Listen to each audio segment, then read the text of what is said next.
Hi friends, ఈరోజు ఆలు కుర్మాని ఎలా తయారు చేసుకోవాలో చూద్దాం. ఇది చపాతీలోకి పుల్కాల్లోకి చాలా బాగుంటుందండి. దీనికి 3/4 కేజీ బంగాళదుంపలు తీసుకున్నామండి, 2 పెద్ద సైజు టమాటోస్, 2 క్యారెట్స్, 2 పెద్ద సైజు ఆనియన్స్ని ఫస్ట్ ఇలా కట్ చేసుకొని పక్కన పెట్టుకోవాలి. తర్వాత కుక్కర్ తీసుకోవాలండి. కుక్కర్ తీసుకొని పొటాటోస్ని, క్యారెట్స్ని ఇలా కట్ చేసుకొని అన్నిటినీ కుక్కర్లోకి వేసేసుకోవాలండి. ముక్కలన్నీ కుక్కర్లోకి వేసేసుకున్న తర్వాత ఒక పెద్ద గ్లాస్ వాటర్ని వేసుకోవాలండి. మూత పెట్టేసి మీడియం ఫ్లేమ్లో 6 విజిల్స్ తెప్పించుకోవాలి. ప్యాన్ పెట్టుకొని ప్యాన్లో ఆయిల్ వేసుకొని ఆయిల్ హీట్ ఎక్కిన తర్వాత కట్ చేసి పెట్టుకున్న ఆనియన్స్ వేసుకోవాలండి. ఆనియన్స్ 85% కుక్ అయ్యే వరకు మీడియం ఫ్లేమ్లో కుక్ చేసుకోవాలి. ఈ ఆనియన్స్ కుక్ అయ్యేలోగు మనం ఈ కర్రీకి మసాలాని ఎలా తయారు చేసుకోవాలో చూద్దాం. ఫస్ట్ ఒక మిక్సీ జార్ తీసుకోవాలండి. దాంట్లోకి 2 టేబుల్ స్పూన్ల ధనియాలు వేసుకోవాలి, 4 యాలక్కాయలు వేసుకోవాలండి, 1 ఇంచు దాల్చిన చెక్క ముక్క, ఒక 5 లవంగాలు, ఒక 8 ఎల్లుల్లిపాయ రేకలు వేసుకోవాలండి, 1.5 ఇంచు అల్లం కూడా తీసుకొని వేసుకోవాలి. మొత్తం అంతా ఇలా కోర్సుగా గ్రైండ్ చేసి పెట్టుకోవాలి. ఈ కుక్ అయిపోయిన ఉల్లిపాయ ముక్కల్లో ఈ పొడి మొత్తం వేసేసుకొని చక్కగా కలిపేసుకోవాలి. చూపించినట్టుగా కలిపేసుకున్న తర్వాత దీంట్లోకి మనము టమాటాలు ముక్కల కింద కట్ చేసి గ్రైండ్ చేసి ప్యూరీ కింద తయారు చేసుకొని ఈ ప్యూరీని మనం ఈ ముక్కల్లోకి వేసేసుకోవాలి. మొత్తం అంతా కలిపేసుకోవాలి.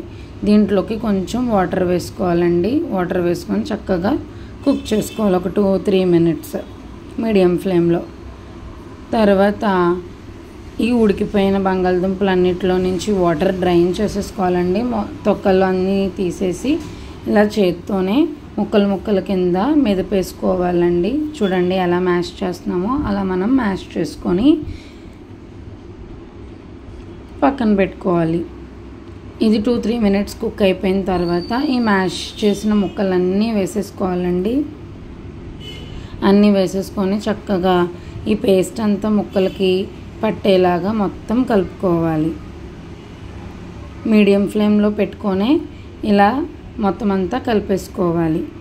దీంట్లోకి కూరకు సరిపడా సాల్ట్ వేసుకోవాలండి, చిటికెడంత పసుపు వేసుకోవాలి, కూరకు సరిపడా కారం వేసుకోవాలి, వేసుకొని వాటర్ కూడా వేసుకోవాలండి. మన కన్సిస్టెన్సీ తగ్గట్టు వాటర్ కూడా వేసుకోవాలి. నాకైతే ఒక 1.5 గ్లాస్ వాటర్ దాకా పట్టిందండి. నేను తీసుకున్న గ్లాస్తో ఒక 1.5 గ్లాస్ వాటర్ని నేను వేసుకున్నాను.